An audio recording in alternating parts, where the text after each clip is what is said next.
काय परिस्थिती आहे तुमच्या? आज भारतीय जनता पार्टीतर्फे 2 नंबर वॉर्ड मधून मी आज फॉर्म भरलेला आहे आणि त्या निमित्ताने मनीषा ताई पण आमचे आमदार त्या पण उपस्थित होते. त्यांच्या हस्तेच आज फॉर्म भरण्यात गेलेला आहे. काय मुद्दा असणार आहे तुमच्या समोर? बाटा आणि काँग्रेसचे उमेदवार पण असणार आहे. लढा तुमच्या कोणाचं होतं? आमचा फक्त मुद्दा एकच असणार की विकास कामं जी केलेली आहेत आणि अजून करणार आहोत तोच मुद्दा असणार आहे. बाकी ज्यांना फॉर्म भरायचे जे उभे असणार आहेत त्यांच्यावरती आम्हाला काही प्रतिक्रिया नाही. मुंबईतले पहिले उमेदवार म्हणून तुम्हाला निवडलेला आहे आणि तुम्हाला पहिल्यांदा उमेदवार हे फॉर्म दिलेला आहे. काय खरं तर भारतीय जनता पार्टीचे मी खूप धन्यवाद देते की पहिला फॉर्म हा मला दिलेला आहे आणि मी त्याचं खरंच एक सोनं करून दाखवेन की म्हणजे काम कसं करतात तेही एक मी करून दाखवेन. सकाळी आपण घराच्या बाहेर पडताना तुमचं सासऱ्यांशी काही बोलणं झालं का की त्यांनी आशीर्वाद दिला का?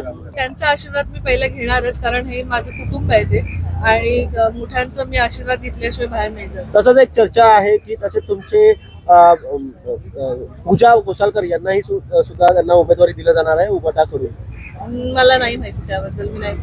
धन्यवाद.